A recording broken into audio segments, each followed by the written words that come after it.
Donald Trump के लगातार धड़ाधड़ फैसलों से केवल व्हाइट हाउस ही नहीं बल्कि पूरा इंटरनेट सर्वर भी हिला हुआ है। और सबसे बड़ा फैसला रहा है डोनाल्ड ट्रंप का यूएसए को 66 इंटरनेशनल ऑर्गेनाइजेशन से एक साथ आधिकारिक रूप पे वापस निकाल लेना। तो देखते हैं क्या है पूरा मुद्दा, एक एक पॉइंट पे बात करेंगे, डिटेल में बात करेंगे, तो लेक्चर में अंत तक बने रहे दोस्तों, क्योंकि टॉपिक बहुत ही इंटरेस्टिंग है और हाँ, आपके एग्जाम का फेवरेट भी हो सकता है। यहां पे 66 ऑर्गेनाइजेशन की बात हो रही है, ये छोटी बात नहीं है। या मैं ये कहूंगा कि 2026 में शायद इससे बड़ा कोई फैसला नहीं आएगा। 66 ऑर्गेनाइजेशन और केवल एक सिग्नेचर। तो चलिए देखते हैं क्या है। यूएसए लेफ्ट 66 ऑर्गेनाइजेशन यानी कि इंटरनेट ऑर्गेनाइजेशन। यूएसए ने अभी एक एग्रीमेंट साइन किया जिसको हम लोग प्रेसिडेंशियल मेमोरेंडम के नाम से जानते हैं। प्रेसिडेंशियल मेमोरेंडम, ठीक है बच्चों, प्रेसिडेंशियल मेमोरेंडम के नाम से हम लोग जानते हैं। अब देखिए ये क्या है, ठीक है बच्चों, ये क्या है, देखिए प्रेसिडेंशियल मेमोरेंडम क्या है। एक ऑफिशियल एग्रीमेंट जिसपे अगर राष्ट्रपति सिग्नेचर कर देता है तो किसी भी कानून को पास कराने की जरूरत नहीं है। ये एक एग्जीक्यूटिव ऑर्डर है, ये एक एग्जीक्यूटिव ऑर्डर है, यानी कोई कानून नहीं, राष्ट्रपति ने सिग्नेचर कर दिया तो इसका मतलब वो ऑर्डर अप्लाई हो गया है। तो ऐसा ही एक एग्जीक्यूटिव ऑर्डर यानी कि प्रेसिडेंशियल मेमोरेंडम साइन किया गया है और डोनाल्ड ट्रंप ने साइन किया है। इस एक सिग्नेचर से 66 इंटरनेशनल ऑर्गेनाइजेशन से देखते ही देखते एक ही झटके में यूएसए बाहर हो गया है। जिसमें आप देखेंगे कि 31 तो यूनाइटेड नेशन के ही पार्ट हैं, संयुक्त राष्ट्र संघ के ही हिस्से हैं, कितने 31, और 35 non United nation global organisations हैं, यानी कि वो जो कि यूनाइटेड नेशन के हिस्से नहीं है। टोटल 66। आप इसमें पैटर्न देखोगे तो क्लाइमेट चेंज की बात करें, ये जितने भी ऑर्गेनाइजेशन जो कि क्लाइमेट के लिए बात कर रही हैं उनसे बाहर निकले गए हैं। लेबर से बाहर निकला गया है, जैसे कि लेबर की बात करने वाले ऑर्गेनाइजेशन से, जेंडर्स की बात करने वाले ऑर्गेनाइजेशन से बाहर निकले हैं। उसके बाद माइग्रेशन रोकने वाले, माइग्रेशन को प्रमोट करने वाले ऑर्गेनाइजेशन से बाहर निकले हैं, हेल्थ से बाहर निकले हैं, डेवलपमेंट, यानी जितने भी ऑर्गेनाइजेशन है, मोस्ट ऑर्गेनाइजेशन डील विद, बहुत सारी ऐसी ऑर्गेनाइजेशन है, ज्यादातर ऐसी ऑर्गेनाइजेशन है जो कि क्लाइमेट चेंज में डील करती है, लेबर में, जेंडर में, माइग्रेशन, हेल्थ एंड डेवलपमेंट में डील करती है। आप यहां पे देखना, ये तो पूरा पैटर्न दिखाई दे रहा है, ठीक है, क्या दिखाई दे रहा है कि ये वो ऑर्गेनाइजेशंस हैं जो कि बहुत ज्यादा देशों में फैली हुई है, बहुत ज्यादा छोटी छोटी ऑर्गेनाइजेशन है जिनके 8-10 मेंबर है ना, उनसे ये नहीं निकले हैं। निकले किससे हैं? जो बहुत मल्टीलेटरल यानी मल्टी गवर्नमेंटल जो ऑर्गेनाइजेशंस हैं वहां से ये निकले हैं, याद रखिएगा। अब देखते हैं ये कहना क्या चाह रहे हैं। हालांकि ये बोलते तो है कि नहीं, मैं तो पूरी दुनिया में शांति स्थापित करके चलने वाला व्यक्ति हूं और यूएसए सबका सपोर्ट करने वाला कंट्री है, लेकिन इनका एक ही मकसद है, अमेरिका फर्स्ट, इनकी पॉलिसी ही है अमेरिका फर्स्ट, इसके अलावा ये कुछ भी नहीं सुनते हैं। और यही सब कुछ देखते हुए इन्होंने इतना बड़ा फैसला ले लिया है। अब देखते हैं क्यों इतना बड़ा फैसला लिया है, ऐसा क्या रीजन है। देखिए रीजन तो कई हो सकते हैं, जो मेरी समझ में रीजन आता है वो ये आता है कि डोनाल्ड ट्रंप के सामने उभरती हुई शक्ति नजर आ रही है चाइना, और जितने भी ऑर्गेनाइजेशंस हैं वो चाइना को आज की डेट में थोड़ा ज्यादा सपोर्ट कर रही है एज कंपैरिजन टू यूएसए। और यही मेन मुद्दा है कि भैया मैं वहां पे रहूंगा ही नहीं जहां पे चाइना है, क्योंकि इंटरनेशनल ऑर्गेनाइजेशंस में चाइना का जो इन्फ्लुएंस है धीरे धीरे बढ़ता हुआ नजर आ रहा है। और चाइना जो है कहीं ना कहीं मतलब रूल्स के खिलाफ जाता है, रूल्स के खिलाफ। जैसे कि मान लीजिए इंटरनेशनल ऑर्गेनाइजेशन ये कहती है कि आप पड़ोसी देश को लोन वोन देके ट्रैप में नहीं, जाल में नहीं फंसा सकते लोन के, लेकिन चाइना ने श्रीलंका के साथ क्या किया था, पहले लोन दिया और बोला कि लोन ठीक है चुकाते रहना, बोला भैया लोन वापस कर श्रीलंका को। चाइना ने, श्रीलंका बोला यार मेरे पास पैसे नहीं, आपने तो कहा ही था कि जब चुकाना हो चुका देना, नहीं मेरे को अभी चाहिए, वरना तुम मुझे अपना हम्बन टोटा पोर्ट दे दे। और श्रीलंका का हम्बन टोटा पोर्ट पे कब्जा किसने किया? तो यूएसए ने किया। तो इस तरीके की जो हरकतें हैं चाइना करता रहता है, और इंटरनेशनल ऑर्गेनाइजेशंस उसको कुछ नहीं बोलती हैं, कोई रूल रेगुलेशन नहीं अप्लाई करवाती हैं चाइना के ऊपर। यहां तक कि यूनाइटेड नेशन है, डेफिनेटली यूनाइटेड नेशन को इस तरीके की हरकतों में इंटरफेयर करना चाहिए, लेकिन वो नहीं करता है भाई। तो यहां पे अमेरिका का कहना है कि मैं अब उसी ऑर्गेनाइजेशन में रहूंगा जो कि रूल्स रेगुलेशंस फॉलो करता हो, और रूल रेगुलेशन के हिसाब से पूरी दुनिया ढंग से चलेगी, ना कि मैं ऐसे ऑर्गेनाइजेशन को सपोर्ट करूंगा, फेवर करूंगा जो कि फेवर किसी और का करे, नुकसान मेरा हो रहा हो। तो देखिए, अब डोनाल्ड ट्रंप ने कहा क्या है कि जितने भी इंटरनेशनल ऑर्गेनाइजेशंस हैं उनकी जो पॉलिसीज है ना वो यूएस कॉन्ट्रेरी टू यूएस है, यानी कि यूएस गवर्नमेंट के खिलाफ है, यानी यूएस गवर्नमेंट के खिलाफ है जितनी भी नीतियां हैं इंटरनेशनल ऑर्गेनाइजेशन की। याद रखना, एक तो इनका ये कहना है, यानी कि हमारे नेशनल इंटरेस्ट के खिलाफ है, हमारी अमेरिका की जो इंटरेस्ट है, अमेरिका के भलाई है, उसके खिलाफ है। उसके बाद यूएस की सॉवरेनिटी और पॉलिसी ऑटोनॉमी को चैलेंज करती है। सॉवरेनिटी का मतलब क्या होता है? आजादी। आजादी किस चीज का? डिसीजंस लेने की आजादी को हम लोग क्या बोलते हैं? सॉवरेनिटी कहते हैं, संप्रभुता कहते हैं। ठीक है, याद रखना, संप्रभुता कहते हैं। अब यहां पे क्या कहना चाह रहे हैं यूएसए कि यार देखो, आप लोग क्लाइमेट चेंज की बात कर रहे हो, क्लाइमेट क्लाइमेट क्लाइमेट। अरे यार, मैं इंडस्ट्री लगाऊंगा तो थोड़ा बहुत तो क्लाइमेट डैमेज होगा ना। आप लोग बोल रहे हो क्लाइमेट क्लाइमेट क्लाइमेट, और सबसे ज्यादा आप मुझे दोष दे रहे हो। चाइना नंबर 1 पे है कार्बन एमिशन में, मैं दूसरे नंबर पे हूं कार्बन एमिशन में, आप चाइना को नहीं रोक रहे हो। क्लाइमेट में सबसे ज्यादा पैसा मैं देता हूं, यूनाइटेड नेशन में सबसे ज्यादा पैसा मैं देता हूं। यूनाइटेड नेशन में बच्चों याद रखना, यूनाइटेड नेशन में 22% से लेकर के 24% तक तो डोनेशन यूनाइटेड नेशन का ही है, यूएसए का ही है ना यार। वो तो बात सही ही कह रहा है, वो तो बात सही ही कह रहा है कि भैया सबसे ज्यादा पैसा मैं दे रहा हूं, और चाइना को रोकने के बजाय आप हमें रोक रहे हो। चाइना इंडस्ट्रीज पे इंडस्ट्रीज लगाया जा रहा है, नंबर 1 पे है कार्बन एमिशन में, आप हम पे रोक लगा रहे हो कि नहीं नहीं नहीं नहीं, ये कार्बन ज्यादा फैल रहा है, आप इंडस्ट्रीज नहीं लगाओगे। लेबर कानून आप हम पे लगा रहे हो, इंडस्ट्रीज कानून आप हम पे लगा रहे हो, पैसा सबसे ज्यादा मैं दे रहा हूं, डिसीजन मेरी नहीं मान रहे हो आप लोग, दूसरे के फेवर में काम किए जा रहे हो आप लोग। आपको पता है ना कि चाइना ताइवान पे कब्जा करना चाहता है, इलीगल तरीके से चाइना ने ताइवान के ऊपर अपना कब्जा कंट्रोल रखा हुआ है। यूनाइटेड नेशन सर आप क्यों नहीं बोलते हो चाइना को कुछ? नहीं, मुझे नहीं रहना इस तरीके के ऑर्गेनाइजेशन में भाई साहब। ये किसका कहना है? तो ये डोनाल्ड ट्रंप का कहना है। ये कह रहे हैं कि जो ये प्रोमोटर्स है ना, वोक डाइवर्सिटी एंड क्लाइमेट एजेंडा, यानी कि जो ये बताते हैं ना कि हम क्लाइमेट के लिए काम कर रहे हैं, हम जेंडर इक्वालिटी के लिए काम कर रहे हैं, हम हेल्थ के लिए काम कर रहे हैं, ऐसी ऐसी इंटरनेशनल ऑर्गेनाइजेशन बेकार में झूठ झाट बोल रही है, ऐसा कुछ भी नहीं है। वो अब उनका प्रोपेगेंडा अलग ही चल रहा है, मैं इनमें से किसी के साथ ही नहीं हूं। याद रखना, ये जितने भी इंटरनेशनल ऑर्गेनाइजेशंस हैं, ठीक है भाई साहब, इसमें मिसमैनेजमेंट है, कोई मैनेजमेंट नहीं है। ये इनएफिशिएंटली काम कर रही है, यानी कि पैसे का खूब ज्यादा बर्बादी करती हैं।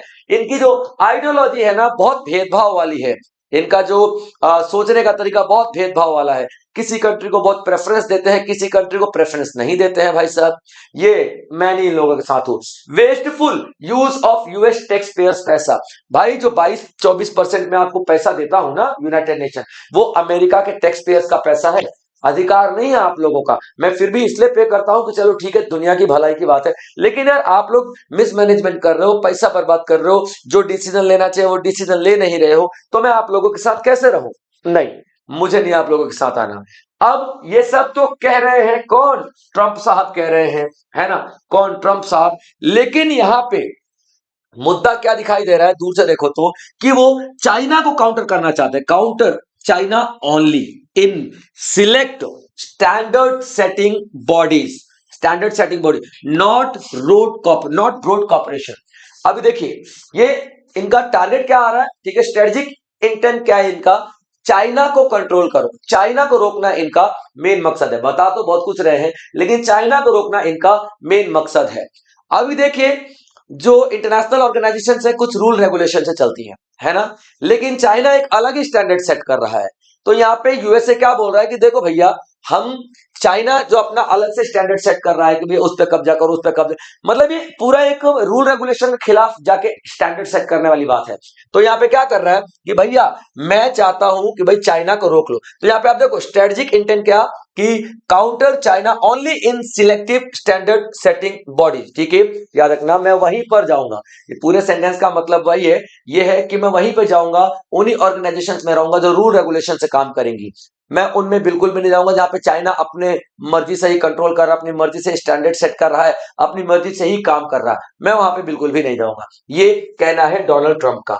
यानी कि जहां जहां पे चाइना का इंफ्लुएंस गलत तरीके से बढ़ाया जा रहा है, बढ़ रहा है, ये उसी का इल्जाम देके, उसी का हवाला देके कह रहे हैं कि नहीं भाई मुझे यहाँ पे नहीं रहना इन सारे के सारे ऑर्गेनाइजेशन में।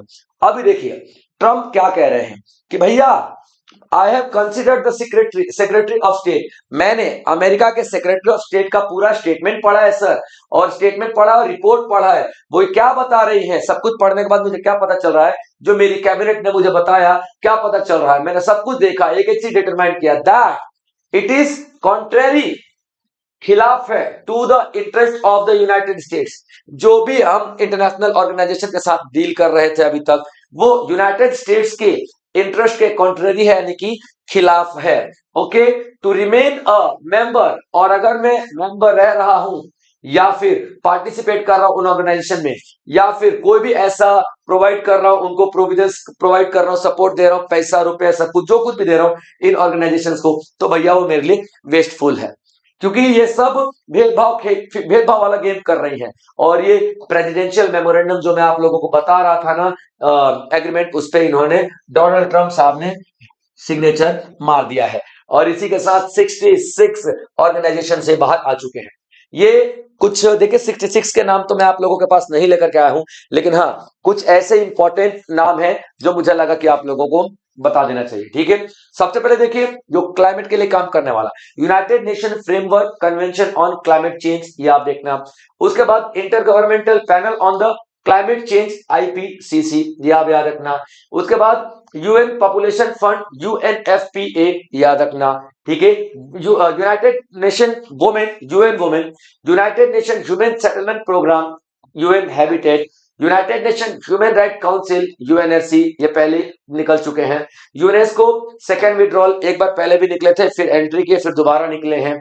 उसके बाद university, United nation university, United nation democracy fund, United nation water and United nation ocean, ये सारे ऑर्गेनाइजेशन से ये बाहर निकले हैं। उसके बाद आप देखोगे नॉन यूनाइटेड नेशन ऑर्गेनाइजेशन में देखो इंटरनेशनल सोलर अलियंस, यानी कि एक ऐसा जो सूर्य की रोशनी से जो हम लोग चलाते हैं ना पैनल, तो इंडिया की ही पहल पहल थी।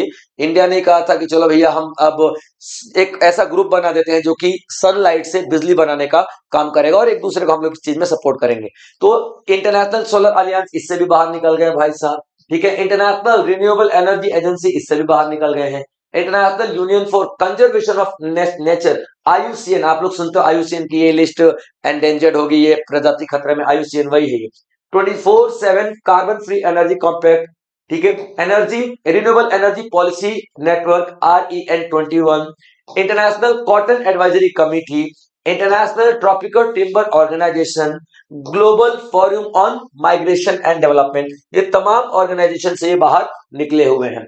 अब हमारे लिए इंपॉर्टेंट क्या है, देखिए ये पूरी दुनिया के लिए इंपॉर्टेंट है, लेकिन हमारे लिए सबसे ज्यादा इंपॉर्टेंट है इंटरनेशनल सोलर अलियंस, ISA। ठीक है, इंटरनेशनल सोलर अलियंस हमारे लिए इंपॉर्टेंट है, क्योंकि देखिए ये इंडिया की पहल थी, ये इंडिया की पहल थी। इंडिया ने फ्रांस को बोला कि यार देखो ऐसी सी बात है, अपन शुरू करते हैं। तो इंडिया और फ्रांस ने मिलकर के एक ग्रुप बनाया, इंडिया और फ्रांस ने मिलकर के क्या एक ग्रुप बनाया, और इंडिया और फ्रांस, याद रखना, ने मिलकर के एक ग्रुप बनाया। और कहां पे ग्रुप बनाया भाई साहब, तो COP21 में, COP21 में एक ग्रुप बनाया। क्लियर पॉइंट यहाँ पे याद रखना। और ये क्या है, इंटरनेशनल सोलर अलियंस। सोलर पैनल से जो बिजली बनाई जाती है ना, उस पर खर्चा कम आता है, पॉल्यूशन कम होता है। रिन्यूएबल सोर्स से जब भाई साहब कोल वोल जलाने की जरूरत नहीं पड़ती है, तो वो जो एनर्जी आती है ना, तो पॉल्यूशन फ्री रहती है, तो हमारा एनवायरमेंट बचेगा और कार्बन उत्सर्जन नहीं होगा। इसके लिए इंटरनेशनल सोलर अलियंस बनाया गया था।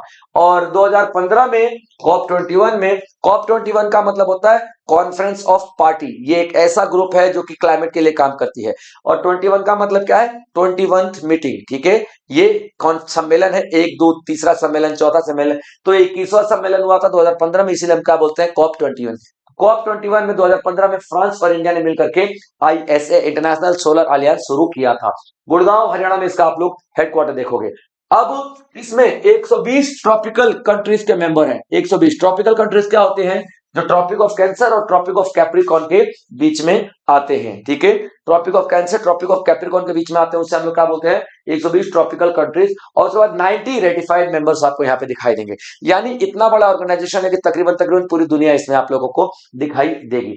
ऑब्जेक्टिव क्या है इसका? इसका ऑब्जेक्टिव ISA का $1 ट्रिलियन सोलर इन्वेस्टमेंट 2030 तक, यानी कि सूरज की रोशनी से बिजली बनाने में $1 ट्रिलियन तक का इन्वेस्टमेंट हम लोग करने वाले हैं। उसके बाद deliver energy access to 1 billion people, 1 billion लोगों के पास सनलाइट पहुंचाने का टारगेट है 2030 तक। उसके बाद इंस्टॉल करना 1000 गीगावाट सोलर कैपेसिटी, यानी 1000 गीगावाट एनर्जी प्रोडक्शन करनी है ग्लोबल लेवल पे। सोलर एनर्जी याद रखना, सूरज की रोशनी से, ताकि पोल्यूशन कम हो और हम लोग क्लाइमेट को कंट्रोल कर सकें। उसके बाद यूएस कंट्रीब्यूशन टू ISA। अब हमारा मेन मुद्दा यूएस ही है। तो यूएस क्या करता है याद रखना। यूएस ने, देखो यूएस को ना इंटरनेशनल सोलर अलियंस में जबरदस्ती नहीं डाला गया था, वो अपनी मर्जी से आया था कि ठीक है यार, मैं भी चाहता हूं क्लाइमेट को कंट्रोल करना और मैं आप लोगों के साथ यहां पर हूं, ठीक है। तो यूएस यहां पे कंट्रीब्यूट करता है वॉलंटरीली, यानी कोई जबरदस्ती नहीं है। फंडिंग भी करता है यूएस, यहां पे टेक्निकल सपोर्ट भी देता है और डिप्लोमेटिक लेजिटिमेसी भी दिखाता है, यानी कि बातचीत, मतलब एक टेक्नोलॉजी शेयर करना और दूसरे कंट्रियों के बीच में संबंध स्थापित करवाना, जितने ये ISA में है, इंटरनेशनल सोलर अलियंस में। ट्रंप का ऑब्जेक्शन क्या है? ठीक है याद रखिए, opposition to the renewable energy and climate commitment. भाई साहब, मैं नहीं मानता रिन्यूएबल एनर्जी को इस्तेमाल करो और क्लाइमेट जो चेंज हो रहा है और क्लाइमेट कमिटमेंट करो कि हम पर्यावरण बनाएंगे, पर्यावरण बढ़ाएंगे। मैं नहीं मानता भैया, कोयला बोला जो इस्तेमाल करना करो यार, क्या दिक्कत है? ये ट्रंप का कहना। Strong preference of fossil fuel, कोयल, पेट्रोलियम, ये इस्तेमाल करो, कोई दिक्कत नहीं है, स्ट्रांगली कह रहे हैं, ठीक है।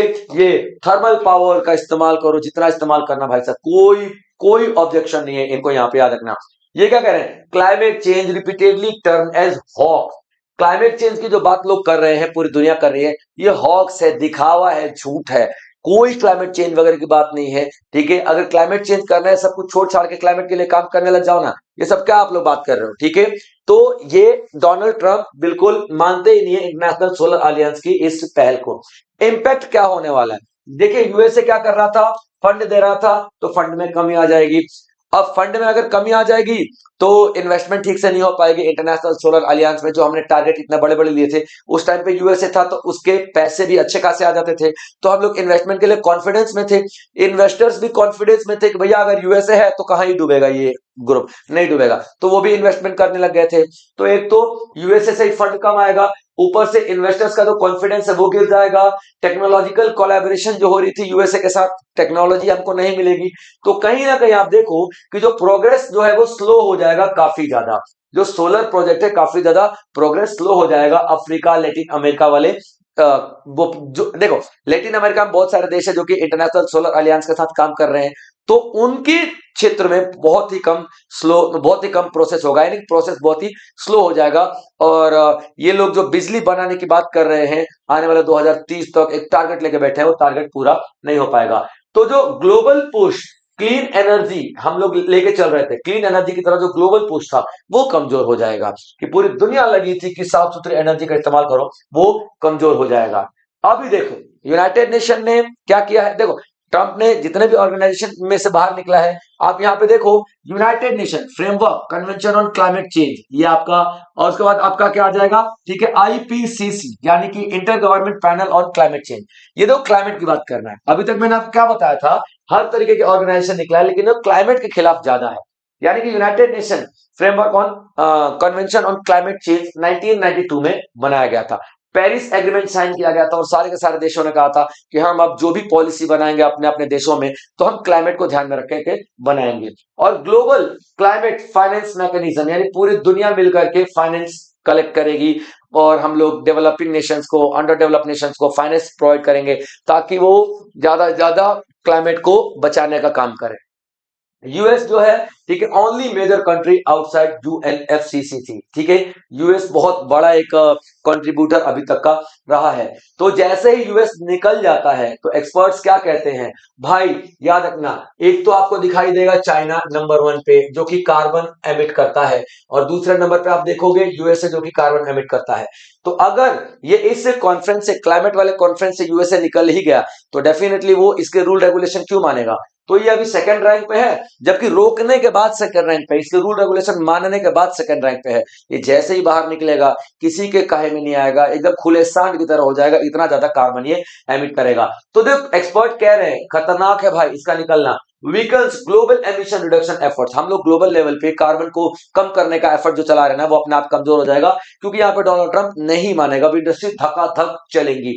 उसके बाद इससे बाकी सारे नेशंस भी एनकरेज हो जाएंगे, ठीक है, जो कि हम इसमें बहुत सारे देश हैं वो ये देख रहे हैं कि चलो यार अच्छा है हम एनवायरमेंट के लिए काम करें। लेकिन जब यूएसए निकल गया और वही इतना कार्बन एमिट कर रहा है तो हम अपनी तरक्की को क्यों रोकें, हम भी इंडस्ट्री लगाएंगे, कार्बन निकलता रहे, एनवायरमेंट गया भाड़ में। ये सब किसके बदौलत होगा, ये यूएस जैसे ही निकला है तो बहुत सारी कंट्रीज उसको देखते हुए यहाँ पे क्या हो जाएंगी, एनकरेज होंगी और यहाँ पे कार्बन एमिशन का जो एफर्ट हो रहा है उसमें पार्टिसिपेट करना कम कर देंगी। जो कि यूएस सेकेंड लार्जेस्ट एमिटर है और बहुत जल्दी फर्स्ट लार्जेस्ट एमिटर बन जाएगा, यानी कि चाइना से भी ऊपर चला जाएगा कार्बन उत्सर्जन में। अब देखिए जो यूएनएफपीए यानी कि यूनाइटेड नेशन पॉपुलेशन फंड से और वर्ल्ड हेल्थ ऑर्गेनाइजेशन से भी चाइना, ये यूएसए बाहर निकला है, इसका क्या असर होगा। देखो वर्ल्ड हेल्थ ऑर्गेनाइजेशन से और ये यूनाइटेड नेशन पॉपुलेशन फंड से निकलने का ना एक कारण बहुत बड़ा है। यहाँ पे ट्रंप ने 2025 में जब बने थे ना तभी उन्होंने बोल दिया था कि सर वर्ल्ड हेल्थ ऑर्गेनाइजेशन आप क्या कर रहे हो, आप में मैं क्यों इन्वेस्टमेंट करूं, आपको पता है ना जो कोविड-19 है, ठीक है, चाइना की वजह से आया था, आपने क्या ही एक्शन ले लिया चाइना पे, क्यों नहीं लिया, आप तो बेकार हो, एकदम बुढ़े इंसान हो, चलो आपने कोई इन्वेस्टमेंट नहीं करना है, ठीक है। और ये चाइना जो है, ये यूनाइटेड नेशन पॉपुलेशन फंड है ना, ये क्या करता है, ये जेंडर इक्वालिटी की बात करता है ना, ये जेंडर इक्वालिटी की बात करता है भाई साहब, है ना। अब भाई जब आप जेंडर इक्वालिटी की बात कर रहे हो और चाइना 2 चाइल्ड पॉलिसी जब लेकर के आया था और सिंगल चाइल्ड पॉलिसी उसके बाद बदल दिया गया था, तो चाइना क्या कर रहा था, जो महिलाएं थी ना, लड़कियां थी पेट में, जो वो मतलब प्रेग्नेंट औरत के पेट में लड़कियां थी, उनको मरवाया जा रहा था, फीमेल फीटिसाइड करवाया जा रहा। तो भैया आपने क्या कर लिया चाइना का, आप क्यों नहीं कुछ कर पाए चाइना का। देखो मैं दोनों से दोनों निकल रहा हूं, इतना साफ निकल गया। तो यूनाइटेड नेशन पॉपुलेशन फंड से क्या बोल रहा है, provides reproductive and maternal health services world wide, ये मैंने बताया तो, ठीक है, जेंडर इक्वालिटी के लिए काम करता है, यानी कि हमारे यहाँ पे पॉपुलेशन पैदा होती है तो उसमें फीमेल के साथ क्या दुर्व्यवहार किया जाता है इस पे बात करता है, यहाँ पे फीमेल की हेल्थ पे बात करता है, जो प्रेग्नेंट औरतें होती है उनकी बात करता है। लेकिन ट्रंप क्या बोल रहे हैं, भैया फोर्स्ड अबॉर्शन करवाया है आपने औरतों का, क्योंकि आप यहाँ पे नहीं चाहते थे चाइना की पॉपुलेशन बढ़े, सिंगल चाइल्ड पॉलिसी आप लेकर के आए थे ना। तो भाई मैं आपकी बात क्यों मानूं, आप सब चाइना को फेवर कर रहे हो, इसलिए हम लोग भैया फंडिंग काट देंगे, हमको नहीं रहना यूनाइटेड नेशन पॉपुलेशन फंड के साथ। तो इससे क्या होगा, जो फंड यूएसए दे रहा था वो फंड नहीं आएगा, जो टेक्नोलॉजी यूएसए दे रहा था वो नहीं आएगा, तो डेफिनेटली ये प्रोग्राम भी आपका कमजोर पड़ेगा। वर्ल्ड हेल्थ ऑर्गेनाइजेशन से निकल गया ऐसा, आप कोविड-19 का हवाला दे, भैया आपने क्या ही कर लिया, इसलिए मैं भी आप लोगों के साथ नहीं रहूंगा। तो जितने भी ऑर्गेनाइजेशन से बाहर निकला है यूएस, तो आप यहां देखोगे कि यार हर एक ऑर्गेनाइजेशन कमजोर होगी, क्योंकि यार छोटा मोटा बच्चा नहीं निकला है, यूं समझ लो कि हर एक ऑर्गेनाइजेशन में कम से कम 20-22% का योगदान था यूनाइटेड नेशन का, वो निकल गया, तो ये प्रोग्राम कितना ज्यादा कमजोर पड़ेगा। ग्लोबल इंपैक्ट की बात कर लेते हैं। ग्लोबल इंपैक्ट, क्लाइमेट चेंज पे जो हम अभी तक बहुत स्पीड से काम कर रहे थे वो स्पीड कम हो जाएगी। हेल्थ सिक्योरिटी में बहुत स्पीड से काम कर रहे थे World Health Organization, United Nation Population Fund, ये अपने आप ही कम हो जाएंगे, क्योंकि टेक्नोलॉजी फंड, सब कुछ तो यूएस से जो आ रहा था वो बंद हो जाएगा। उसके बाद gender equality, United Nation Population fund जो जेंडर इक्वालिटी के लिए काम कर रहा था, टेक्नोलॉजी लेकर के आ रहा था, अवेयरनेस प्रोग्राम चला रहा था कि नहीं है भैया मेल फीमेल एक ही बात है, मेल फीमेल को प्रमोट करो, सब के सब रुक जाएंगे, सस्टेनेबल डेवलपमेंट रुक जाएगा। ये आप देखना, ये ना एक बहुत बड़ा इंपैक्ट इंटरनेशनल लेवल पर पड़ रहा है। लेकिन यहां पे बहुत सारे देशों को एक मौका भी मिलेगा। क्या? यहां पे एक ना लीडरशिप वैक्यूम क्रिएट हो जाएगा।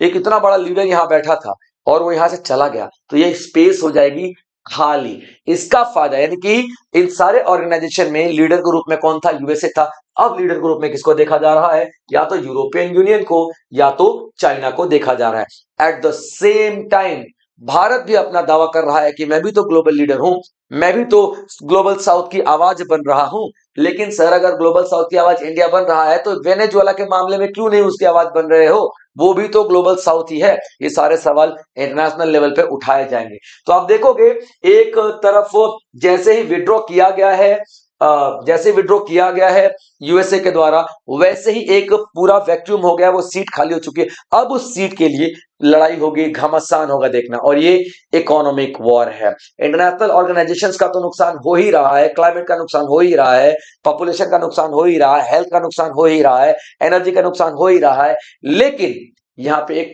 वॉर छिड़ जाएगी और वो वॉर बहुत खतरनाक होने वाली है। इंफॉर्मेशन की वॉर होगी, वो इकोनॉमिक वॉर होगी, वो ट्रेड वॉर होगी, वो टैरिफ वॉर होगी, वो हर तरीके की वॉर अब इसमें शामिल हो जाएगी। अगर लेक्चर आपको यूजफुल लगा है दोस्तों तो हमारे इस प्लेटफॉर्म को सब्सक्राइब जरूर करना, क्योंकि इस तरीके के बेहतरीन लेक्चर्स मैं आप लोगों के लिए लेकर के आता रहूंगा। जय हिंद।